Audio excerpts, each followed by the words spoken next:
This is the start of, this is a New Testament fragment called B52 or P52. It is the earliest one that we know of, so it's around about 125 AD. The reason why I'm highlighting this is you see this little black letter B here.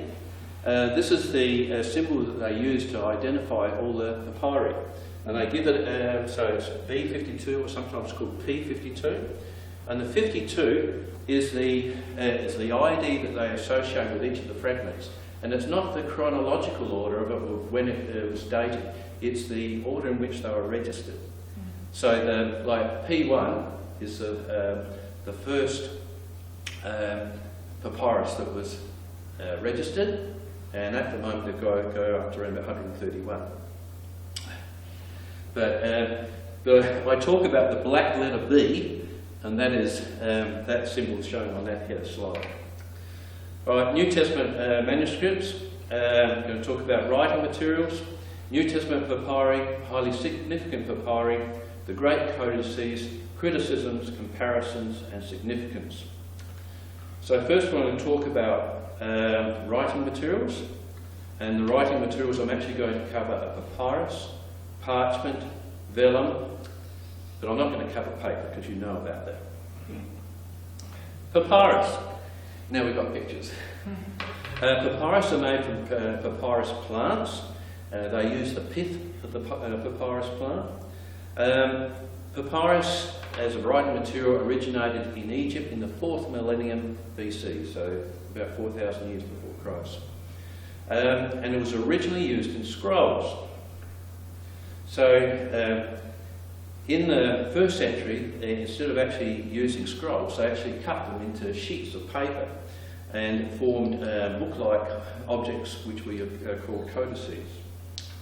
Now, to actually write with, they didn't have fountain pens.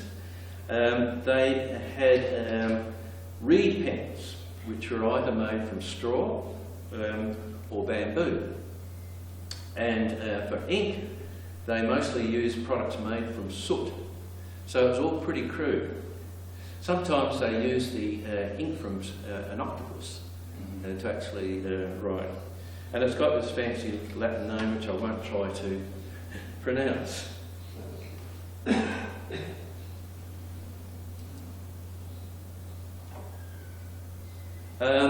Next, parchment. You hear the term parchment quite often. Parchment is animal skin, and it can be animals can be calf, a goat, which is the one in the diagram, or sheep. And parchment originated in the 24th century BC in Egypt, and it's cheaper than papyrus and gradually displaced it. The next one is vellum. Vellum, and you hear that term mentioned often, vellum is an upmarket parchment. So, but they only use calf skin, and they treated it in several ways, like scraping it, and they were more selective in what sort of skin they used, and so they usually use the skin from young or stillborn animals, particularly calves. Now I'll talk about writing forms, and I'm going to cover the scroll, the wax tablet, and the codex. So a scroll just have rolls on either side. So it was sheets of papyrus or parchment that were actually glued together to form one long thing. Well, yeah, one long scroll. Yeah, thank you. It was still divided up into pages. So in that diagram, you can see a page break. They only wrote on one side, not two. And of course, to read it, you had to read it sequentially. It didn't have random access. Another common form was a wax tablet. So this originated in the 14th century BC. It was made of wood and had a layer of wax over it. And the advantage was that it was reusable and portable. So they just put the wax over the wood, and when they wanted to use it again, they warmed up the book and the original contents disappeared and they started again. Now to write on it, instead of using a pen, they used a stylus. So basically they just scratched the wax to give the characters. Now it is highly suspected that the original documents that were the basis for the Gospels were written in Aramaic on wax tablets. And one of the ways that they can actually detect this is from differences between Matthew and Luke. Because, like, when Jesus talked about the Pharisees tithe mint and cumin, in another version it says they tithe, in another gospel it says they tithe dill and cumin. And if they actually translate it back into Aramaic, there's just one little letter difference, and the two letters are very similar. And so if that was actually drawn with a wax tablet, it could easily be confused. And so when they translated the word into Greek, they got two different results. So they actually suspect that the Gospels actually written, or not Gospels, the sources were actually written in Aramaic on wax tablets. And then when they actually wrote the Gospel, they translated the Aramaic on wax tablets into Greek onto a codex. Now this is a codex. Codex, I presume it's a Latin term, but it means a trunk of tree, a block of wood, or a book. And that's basically what it is. So they were sheets of papyrus or vellum, usually written on both sides. So that means that it was immediately recognisable. If you find a fragment and it's written on both sides, it came out of the codex. And then it was bound in book form. So the codex is the forerunner of the modern book. Of course, you could read it. You didn't have to read it sequentially. You could go back and forth. You had random access. It was invented by the Romans in the 1st century and is associated with the rise of Christianity. And so it was basically the Christians who actually championed the codex, and they're virtually the sole and original users of the codex. So most early codices were Christian writings. So as soon as you actually find a fragment of papyrus or vellum and it's written on both sides, bang, it's Christian. It's recognisable. Dating methods. So how do we know when the documents were written? There are two different techniques. One's called paleography and the other is radiocarbon dating. So paleography is a study of ancient handwriting. So people look at the language, the alphabets, the characters, and the abbreviation and how abbreviations are used, and all these vary over time. And so people can look at the nature of the writing and date it with some degree of accuracy. And so the date ranges that they can do with reasonable accuracy can be as little as 25 years and up to around 125 years. And you can't get much more precise than that, because if you just look at your own life, you learn handwriting as grade 1, and you developed it up until probably grade 7, and you develop your style, and your own style doesn't change much for the rest of your life. So it's a little hard, if anybody inspected your handwriting, to detect it when you actually wrote it. Though mine's getting a bit more shaky now. The other method is radiocarbon dating, and that allows for date ranges from 10 to 100 years. So it's not overly precise, either of the techniques. The New Testament Papyri are the earliest witness to the original text of the New Testament. And the numbering system that I showed on the first slide was introduced by a guy called Caspar René Gregory, and he developed this in the latter parts of the 19th century. So he used the black letter B, which was on our first slide, but P is commonly used, especially by me, because I don't know how to do a black letter B with Microsoft PowerPoint. So you'll see the term P52 instead of the black letter B. The number indicates the order of registration of the papyrus and not the date. Now, to give you an idea of the discovery rate of papyri, in 1900 only 9 were known. So we had P1 to P9. In 1963, we had 76. In 2015, we have 131. And you can see a full list of all the papyri on a website there in Wikipedia. But I won't show you that.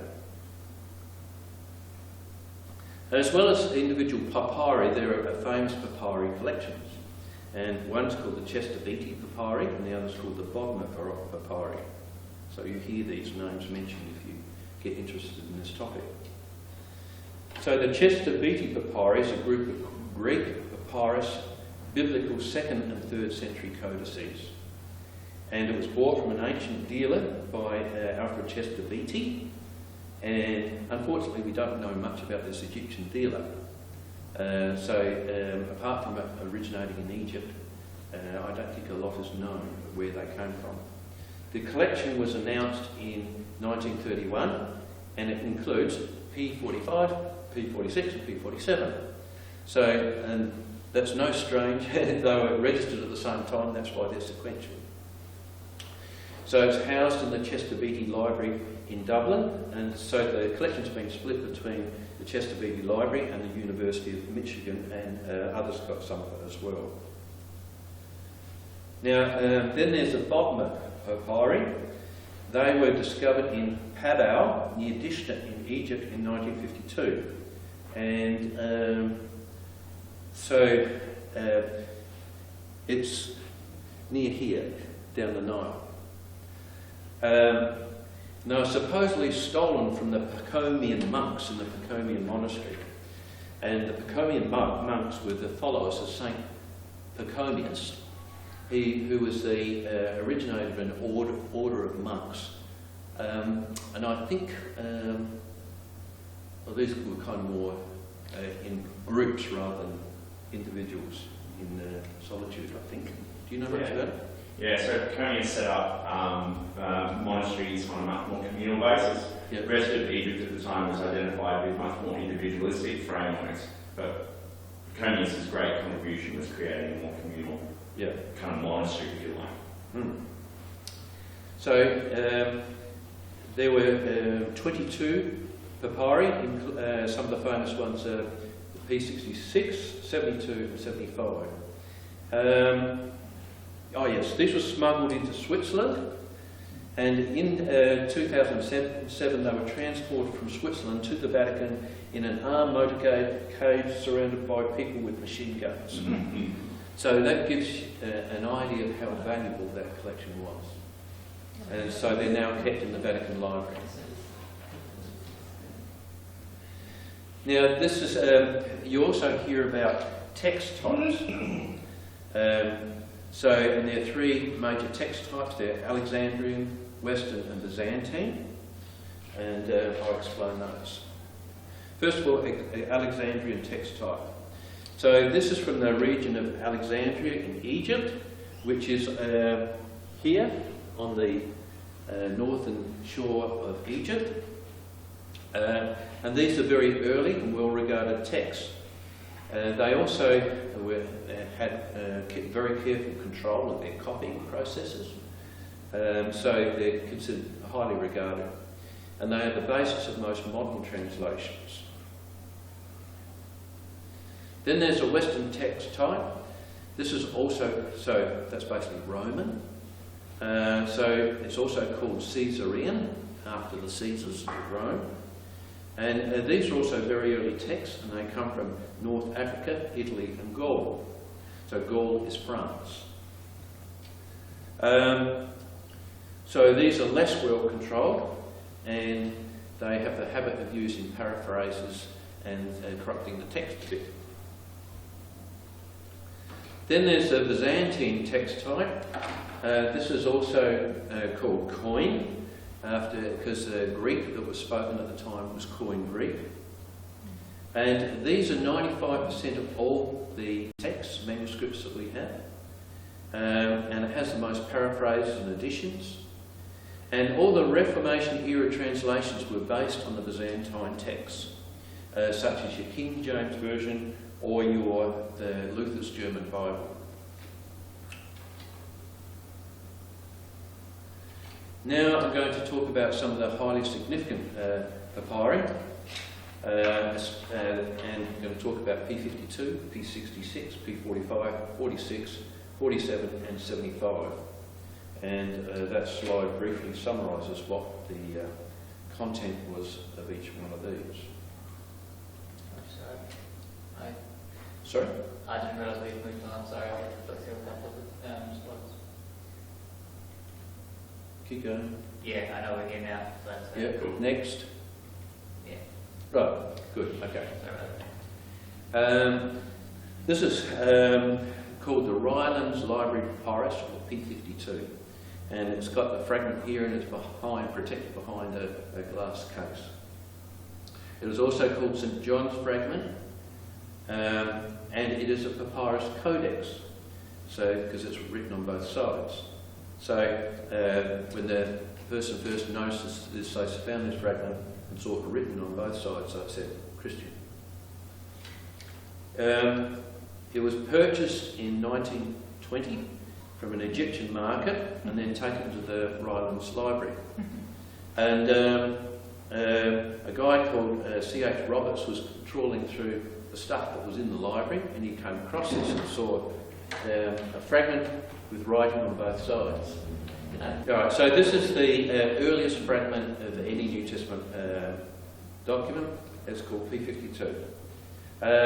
So in 1935, C.H. Roberts was trawling through the stuff in the Rylands Library, and he saw this fragment with writing on both sides, so he said Christian. And he also saw the style of writing, and he said early. And had it dated, and it's dated around about 125 AD. And on one side it has John 18:31 to 33, and on the other side had John 18:37 to 38. So these are both excerpts from Jesus' trial, from the Gospel of John. It was purchased from an Egyptian market, so it's a long way away from where the Gospel of John was originally written, which is believed to be in Ephesus. So, given that the fragment is about 125 AD, and it's a long way from where it was written, then the original must have been written a fair bit earlier than that. And so, and this was quite a sensation because some scholars have been claiming the Gospel of John was written around about 200 AD. And when they discovered this, that was immediately ruled out. And so this was supported the traditional dating of John, which is usually around about 90 AD. Papyrus 66, this is a part of the Bodmer collection, was discovered in 1952, and it contains much of the Gospel of John, and it's dated variously at either 150 AD, 200 AD, but there's the odd scholar here and there who wants to claim it's much later than that, in the 4th century. But the interesting thing is this misses out the story of Jesus kind of saving the woman caught in adultery. And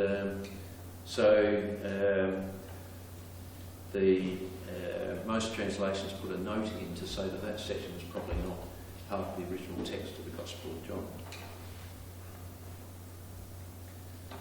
Papyrus 45 was written about 250 AD in Egypt as part of the Chester Beatty collection, and the original codex would have contained 220 pages, but only 30 of these survived.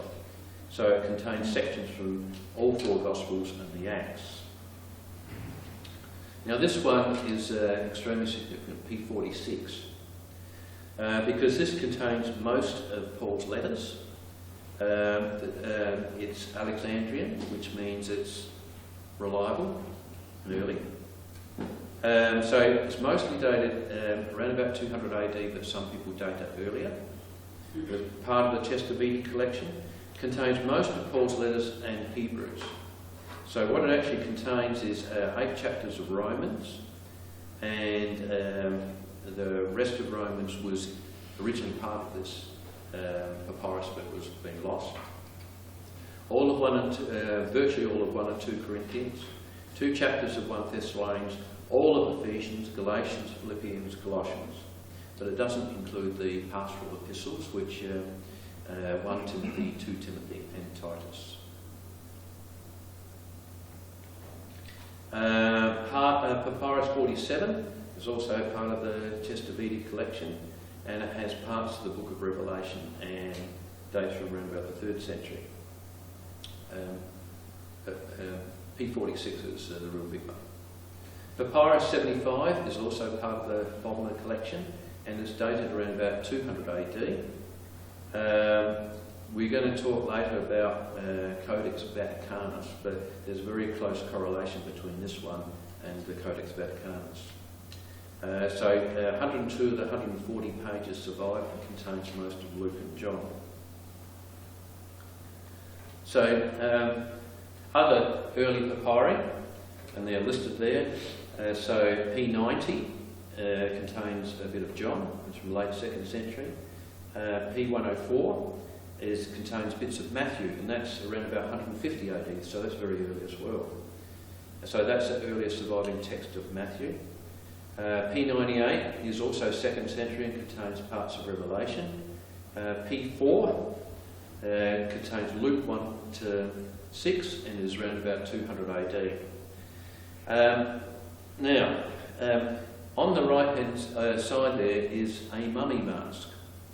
So this is used by Egyptians. If you were a pharaoh, you had it made of gold. If you were upper class, you had it gold plated. And if you were middle class, you had your mummy mask. So a mummy mask is what they actually placed over the dead person as a mummy. And the middle class ones were made of paper mache. So what they did is they got old documents that they no longer wanted, formed it into a mache, and then moulded it into a mask and painted it.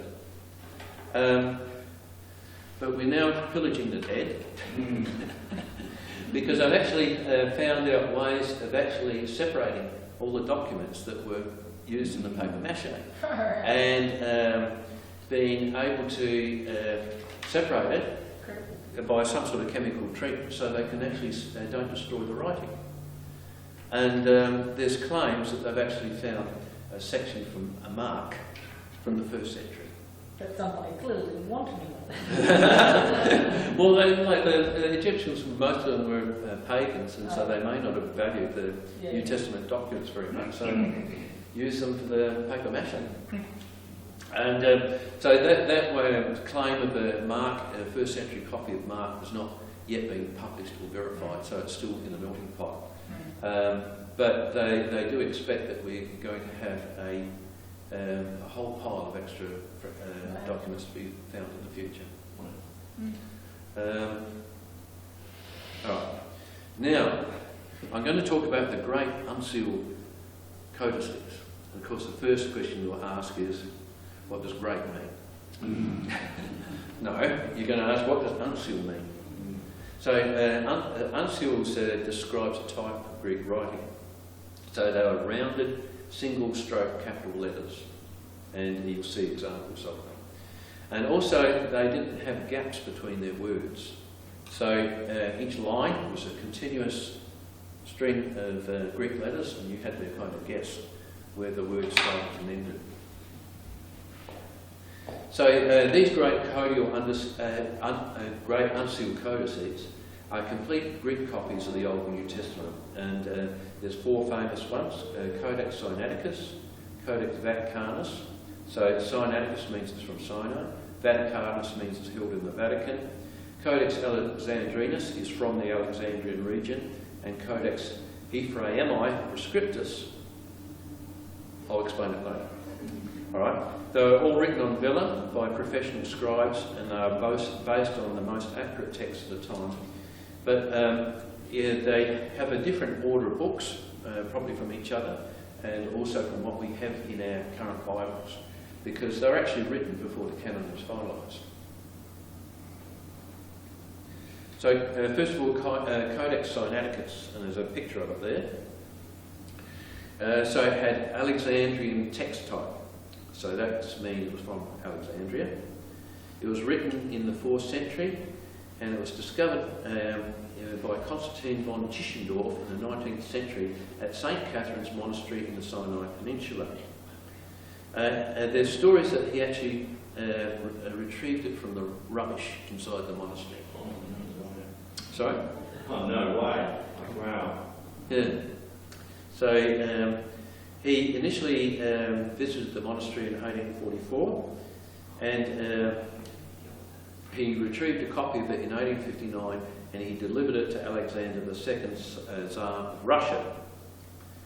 The text was published in 1862, and of course the Soviets took over Russia, and they were holding this extremely valuable document. So they sold the codex to the British Museum in 1933, and you can now read it online. But there was a lot of controversy how they got it from the monks, and so there's kind of a lot of sensational stories about that. So this is one of the most valuable resources for establishing the original text, and there's a picture of the monastery. Sounds like Dan Brown. Yes, he could. Then there's Codex Vaticanus, which is conserved in the Vatican Library, or has been conserved in the Vatican Library since the 15th century, and is one of the best texts of the New Testament. Now, it says provenance is debated. Provenance means where it came from, when it was written, who did it, and whatever, all right? Because we only know about its history since the 15th century. And is a leading example of the Alexandrian text type, which means it's reliable. And it may have been brought, so it was originally held in Constantinople, but the Turks invaded the area, and I think it was in 1453, establishing the Ottoman Empire, and they took the document out of there before for safekeeping, and it's now been held in the Vatican ever since. Then there's Codex Alexandrinus, which is held in the British Library, and it's dated somewhere between 375 AD to the 5th century. So 5th century means up to, say, 499. And it was brought to Constantinople in 1621, and then presented to James I of England. Again, we don't know much of its past history prior to that, but it was most likely from Alexandria. Now I talk about Codex Ephraemi, Rescriptus. It's called Ephraemi because it was composed by a guy, supposedly composed by a guy called Ephraim the Syrian, and it was on recycled parchment that originally contained scriptural texts. So that's why it says Rescriptus. So it's reused from scripture. And so you can see that in the picture. So you can see the main text and you can see the background text where they scrubbed it off. Alright. So they scrubbed off the old stuff and wrote over the top. So it's held in the National Library of France, and it dates from the 5th century. Some bits are missing, but it is mainly Alexandrian text type. And it was brought to Florence from Constantinople when Constantinople fell in 1453. And it was then brought to Catherine de' Medici in 1550. So that's why it's in the National Library in France.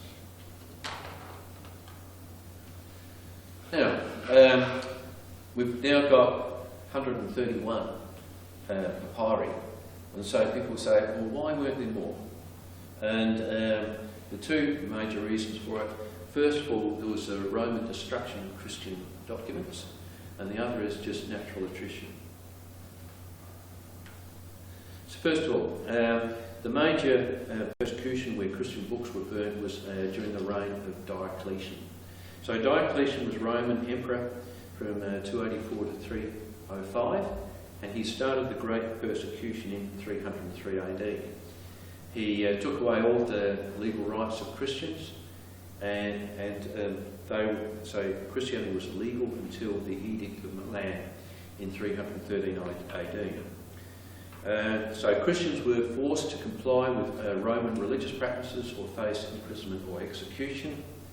Now, application was mixed, so that means that how stringently did they enforce Diocletian's edict? Well, it depended on the taste of the local judge in each region. So in some areas they went over the top compared with Diocletian's edict, and other people they were more relaxed. For instance, Diocletian ordered Manichaeans, so this was a Christian sect, to be burnt alive along with their scriptures. He ordered the destruction of all Christian scriptures, but Christians were a bit sneaky, so they offered their lesser works for burning and hid the decent stuff.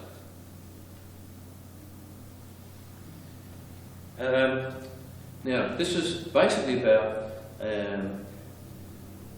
the topic of natural attrition, but it's I'm going to talk about a particular place. It's called Oxyrhynchus. Is that, you heard of these before? Yeah, Oxyrhynchus. Right, the Oxyrhynchus Papyri. So about half all early fragments are discovered in a single place, Oxyrhynchus. So the group of manuscripts were discovered in a rubbish tip by Bernard Grenfell and Arthur Hunt, who are pictured there, among others in the late 19th century. And the manuscripts that they discovered were dated between the 1st and the 6th century, and they included Old Testament, New Testament documents, and some 2nd century and many 3rd century. Now, why did they discover so many there? There are several reasons. One is it had a hot, dry climate and did not flood. So Oxyrhynchus is down the bottom here on that diagram. So it's near the Nile, but not on the Nile. Sorry. Let them muck things up. Okay. Right, okay. So it's near the Nile, but not on the Nile. And it got its water supply via a canal from the Nile. So early on, it had a hot, dry climate, but it did not flood because it wasn't on the Nile. It was a very prosperous regional capital at the time, but in the 600s, the Arabs invaded the area, and the canal system fell into disrepair, so people abandoned the city. So the city was abandoned, it was hot, dry, and untouched. And so many years later, people came along and started going into the city's rubbish tip and discovering all sorts of interesting stuff. But so if half of all the ancient manuscripts were found in a single town, imagine what would have happened if they were preserved in other towns. All right. So what this gives, it gives you an idea of how much was lost due to natural attrition in other places, because Oxyrhynchus was a unique place where it was well preserved. So in Oxyrhynchus, there's a town there now, and there's still a huge amount of potential excavation, but you'd have to dig up the houses to do it. So there's probably a lot more there. Now these are some of the criticisms of the New Testament manuscript evidence. People criticise it. We don't have any copies of the originals. They also say the copies are not close to the events. So we've only got a few from the 2nd century, around about 7 or 8 or something, might be more. And the majority of copies are late. So in this graph here, we actually show the distribution of copies of manuscripts. So this is, there's around about, there's 25,000 New Testament manuscripts, but around about 5,500 of those are Greek, and the rest are in other languages. So, but this shows the distribution of Greek copies in the New Testament, Greek manuscripts. And it shows that they kind of, early years, say, second century, you don't have many, and then it builds up over time. And so you get the vast bulk of the manuscripts are relatively late. And so people there's an article on a kind of an atheist website which says 25,000 New Testament manuscripts, big deal. So and the argument they use is they say, well, yeah, there are 25,000 manuscripts, but the bulk of them are late, so they don't help you. And so we actually have very few that are close to the date.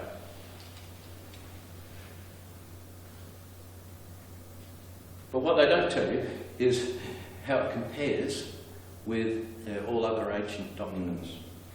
All right. Now, this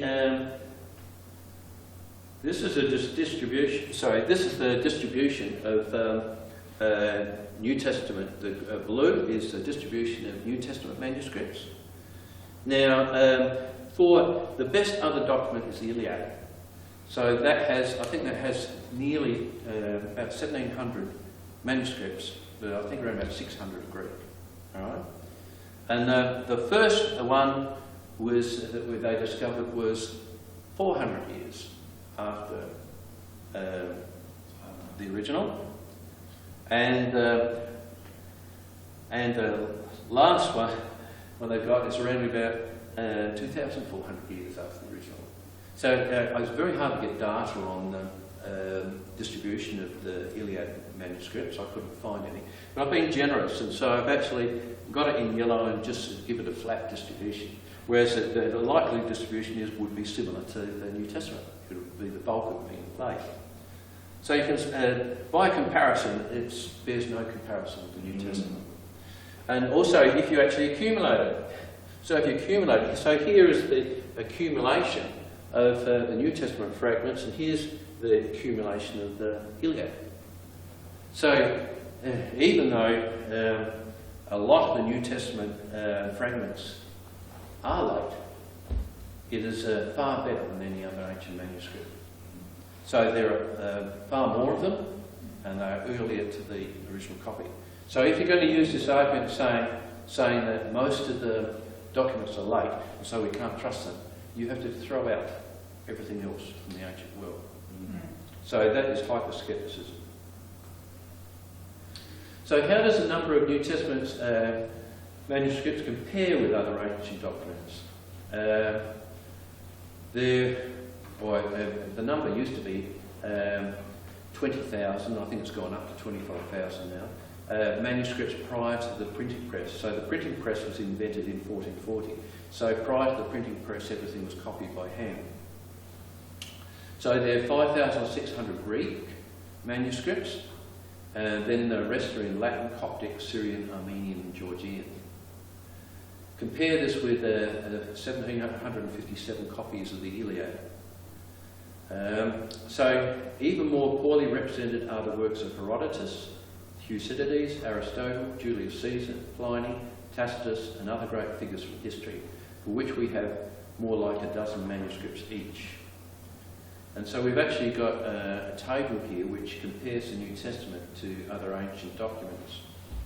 So the top one is in the New Testament, and so the second column there shows the date when each of them were written, and the third column, earliest copy. So this is a time span. Earliest copy. So this is a date when the first copy that we have, and the fourth and fifth column are the critical ones.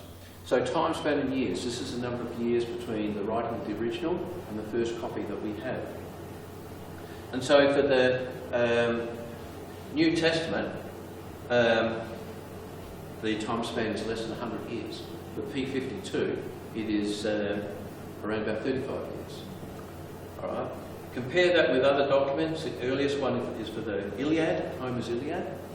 It is 500 years, and typically they're of the order of 1,000 years between when it was written and the first copy.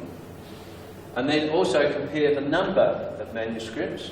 For the New Testament is 5,600 Greek manuscripts and a total of 20,000 manuscripts, including other languages. The nearest one is Homer's Iliad, which is 1757. And then you drop down 193. And so look here, down the bottom, these are highly significant works which are still read and taken seriously. And they've got less than 10 copies.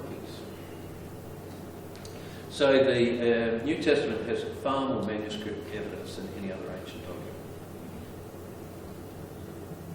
Then there's how do we reconstruct the text? There's a field called Textual Criticism. And it's symbolised here on the right by a tree. All right. So there are over 20,000 manuscripts prior to the printing press, and the number increases with time. So most are late, and so the early ones are more important, but the latter ones are less important, but they're more of them. So you can imagine it, the whole structure of New Testament manuscripts to be like a tree, like the trunk, branches, the twigs, or leaves of a tree. So, a lot of the branches and twigs are missing, but if you've got the leaves, you can find out something about the twigs. If you've got a few twigs, you can find out about the branch. If you've got a few branches, you can find out about the trunk. And so that's what textual critics do. So they examine and compare all the early and late documents and all the variants between the texts, and try to reconstruct the trunk. That's what the next album did. Yeah. So textual critics can compare leaves, twigs and branches and identify the trunk. And so this is a very powerful tool so that we can actually be pretty certain that we know what the original authors wrote. So what's the significance of all this? The New Testament text is far better attested than any other ancient document. The accuracy is far better than 99%, so we're confident that we know 99% of the text, and less than 1% is in doubt or disputed. So of the bits that are disputed, there's no impact on any doctrine. Now, so what we can say is we've got high confidence that when we actually read the New Testament text, it reflects what the writer wrote. Does that make Christianity true? No, it doesn't. But that's another issue. Version that didn't work was on the discussion of variants. There are around about 20,000 manuscripts, and the number of variants is estimated somewhere between 200,000 and 2 million. All right? And so this has brought us a criticism against the New Testament. It says there's 2 million variants in all these scriptures, you can't trust them. What you have to kind of realise is, first of all, there's 2 million, but they're spread over 20,000 documents. All right? So divide 2 million by 20,000, what do you get? 100. 100, very good. So that's on average 100 variants per copy. All right? So I don't know how many words there are in the New Testament. A sort of a lot. All right, so out of the sort of a lot, there's 100. All right. Tens of thousands of words? Sorry? Maybe tens of Oh, thousands. easily. I mean, look at that. Hundreds of words. Right. While we're doing a discussion, Matt can count. Yes. Yeah, all right. And then round about, so that's using the 2 million mark. If it was 200,000, it'd be down to 10. All right. Around about 90% of them are spelling errors. All right. So you're down to 10. And then, when people actually copy, like sometimes they make deliberate changes. For instance, if they're writing to another region which had a kind of bit of a different dialect, they might adjust the text to suit the dialect. Variant. So overall, even though people post around the 2 million mark, it's actually not too bad. It was actually very good. Okay. Well, thank you, Kevin, for the talk on very short notice and of something that you did not have a huge background knowledge of, which I think you've done very well. Yeah. Yeah, Google and Wikipedia are great. Yeah, I don't have anything that I'm going to open with, so does anyone have any questions on the... Or comments. Or comments? I was wondering about those uncial texts. Yeah. What made them think at the time they wrote them that that was readable? I don't know. You think it's a pretty obvious thing to do, to put spaces between words, wouldn't you? I mean, page real estate is expensive. Yeah. And I think that was a practice before uncial as well. But the uncial is before you had kind of squarish characters, and so this is kind of the forerunner of script, cursive, right? Because you actually didn't have to lift your pen, so it was faster to write. There are kind of three reasons usually given, if I may. Yeah, sure. So the first reason is because they didn't know any different. So the actual invention of a space, right, was a bit later. So there's that dynamic. So was the Iliad written like that as well? Yeah, like it's old, man. The second reason is because of space, as you said before, like trying to cram as much into a document as they can. You've got to understand, like, this stuff costs a hell of a lot of money. If we're talking about books, and I mean, you mentioned the thing of papyri being more expensive than parchment. Well, parchment in itself, I mean, any of you guys got a leather couch? How much did you pay for your leather couch? Like $1,000, a couple of thousand? Well, imagine making a book out of a ton of couches, because that's pretty much what you did. People used to inherit. Like, it was a form of, like, you know, you paid the equivalent of having a new car when you got a book, when you got a codex. In one of Paul's letters he said, bring back those books. Yeah. That are somewhere, especially the ones made of parchment. Especially the parchments, right? So if the papyri was even more expensive, you really got to make bang for your buck. And then the third reason, now I've got to remember, is because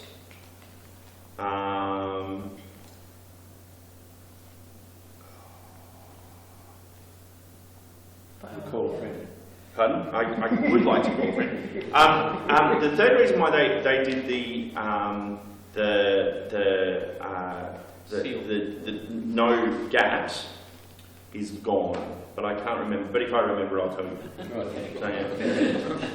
Do you know when they brought in lowercase in Greek? Yeah, about the 4th century. Yeah, that's one of the ways they recognise the older writing. It's all uppercase.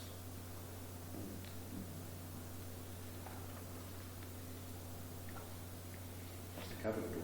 So do other ancient documents like that people have studied, do they have lots of footnotes and working out which manuscript has which and all of that? Oh, you mean equivalent to that? Yeah, well, not to the level of the New Testament, but do they get into that sort of thing for the Iliad and other? Yeah, they do, but no one's basing their eternal soul on it, so they don't really worry about it quite so much. I remember what the third one was. The other thing you have to realise about the way things were back then, in the first 3 or 4 centuries, is that texts were not read; they were read out, and that's a difference. So the thing is, if you're reading out a text with the words, like, you know, reading out words in front of you, it works differently in your head, right? And so you actually can spot where the gaps are because you're just saying the cycle of words, kind of like saying the letters on the page out loud allows you to kind of cognitively, you don't need the gaps quite so much.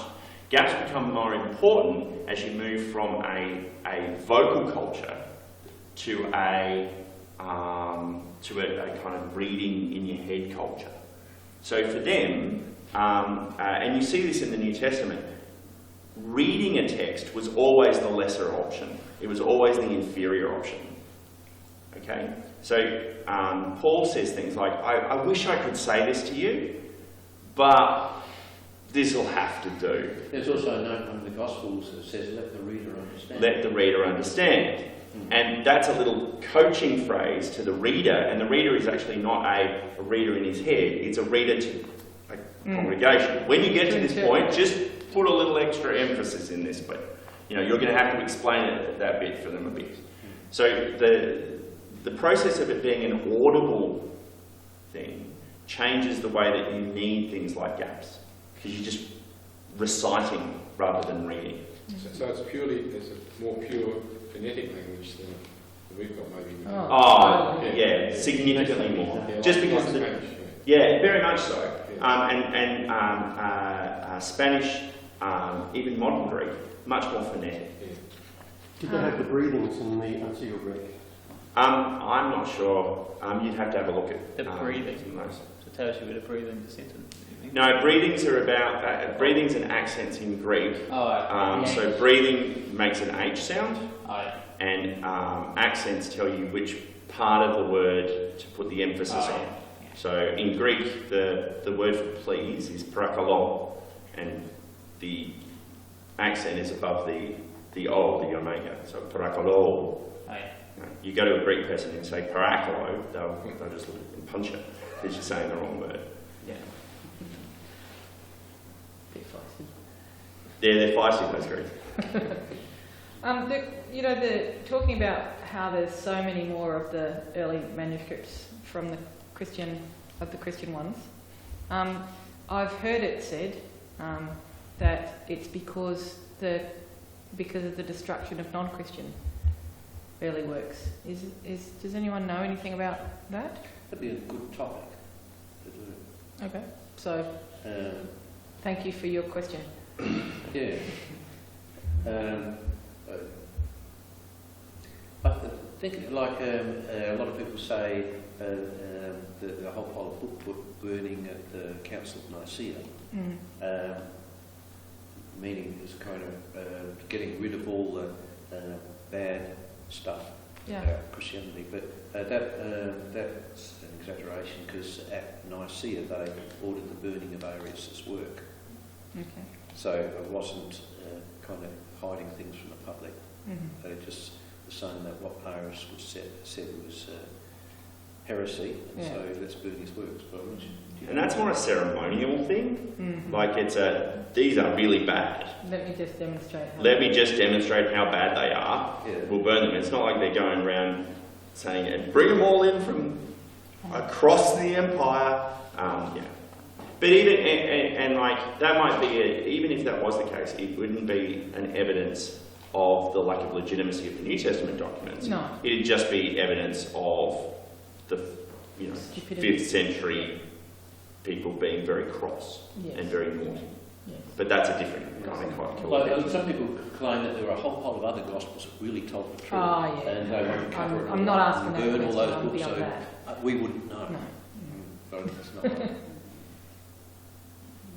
Do you know, Kevin, I suspect that we're going to find a lot more documents about early Christianity. I've just been up in Keswick in England and went up to visit Hadrian's Wall.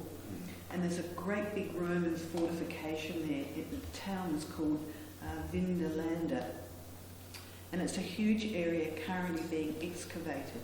And as I was walking through the ruins, I came to a small area which I clearly identified was a Christian church in this Roman fort.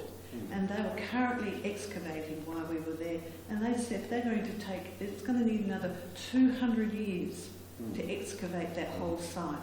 And I've already dug up lots of different parchments, including like the women who lived in the fort were sending out birthday invitations to other women for their children, giving us clues about their lifestyle. So I fully expect that we'll find a lot more Christian documentation in the years to come. What era was that they were digging out from?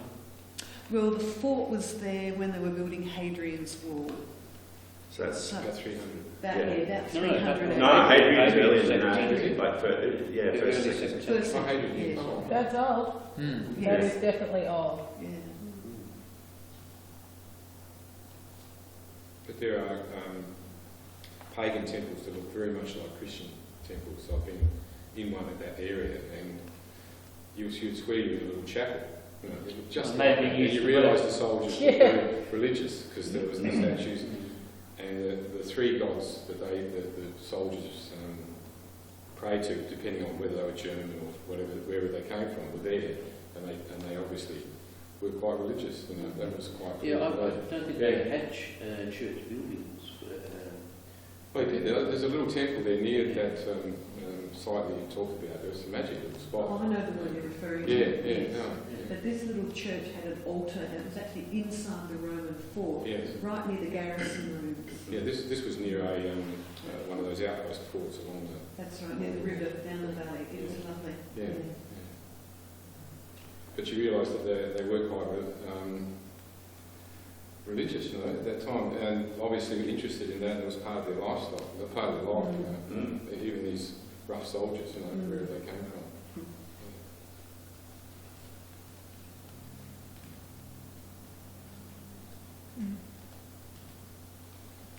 It's not that controversial of a subject in terms of our discussion at this point, is it? It's sort of like you've told us about the documents. It's not so. Maybe that's why we're not as. Some people like to make it controversial and say that we don't know what was written. But within the kind of the fields like textual criticism, it's I don't think it is highly controversial. No. The controversy is did what the writers say, was that actually correct? Oh yes, of course. Not whether they actually wrote it. And if it wasn't, then how did they make it up? Was it particular events in terms of, like, for a city, does it need to sort of come to an abrupt end or something like that in order to get really quality documents come from that area? In terms of, like, you know, we would have a bunch of books from my grandfather, what we would do with them, you know, we might put them away somewhere, but, you know, eventually they'll probably just get tipped or something like that, and they won't get preserved. They'll sort of rot out in a, you know, in a rubber sheet somewhere. Does it have to an earthquake or something where these sort of So you're saying, does there have to be an event for it to be preserved? I don't know. You know, like you say, we find places that have got these birthday cards and stuff like that. Did those rooms have to sort of be collapsed in order for that stuff to be preserved, where it creates an environment where they don't sort of degrade as much? You know, This was actually part of the conversation that we were having before. So there are two ways that you can kind of base your reliability of something. Yeah. So one is based on the reliability of age, and the disadvantage of that is the exact point that you've made. Yeah. Often the oldest thing, the older something is, the more years it's had the chance to die, and once it's dead, it's gone, and then we're stuffed. Right? So that's always been the reason why, you know, the alternative has been considered more respectable, and that is where you have lots of them. So the way to solve the problem of does it need, like, you know, to be locked in the desert somewhere or something like that, the way to solve that is to just make tons and tons and tons of copies of it and spread it out everywhere, so that if there is an earthquake in one area or whatever, you've still got tons of other ones. And that's the difference between the Byzantine and the Alexandrian tradition. So the Byzantine tradition is commonly called the majority text. And the argument of the majority text is that there's just so many of them. And the reason there's so many of them is because when the Christian emperors, the Roman emperors decided Christianity was awesome and they wanted to have a, you know, like they wanted to be with it, they said, well, we're just going to make tons and tons and tons of copies of the Bible. And so that led to a plethora of those, and that breeds up a sense of reliability. Okay. And those are actually the ones that found their way over to Western Europe and subsequently into things like the King James Bible. The Alexandrian ones are rarer precisely because they're locked away in little hidey holes that, you know, like you very ably showed with the canals and everything like that. And Europeans had to come in and steal. Yeah, Europeans needed to come in and steal them. And so it's the value of those ones is that yes, they're locked away, but it takes a rare event, an unusual event for that to happen.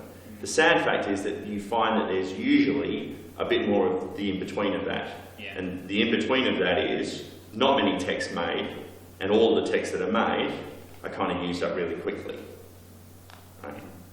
Which is why the Alexandrian one is just so valuable. One thing I didn't mention is that the early church fathers quoted the New Testament. Yeah. And I think if you look through the writings of the early church fathers, they quoted the complete New Testament except for 11 verses. So this is another independent source of the content of the New Testament. Yeah.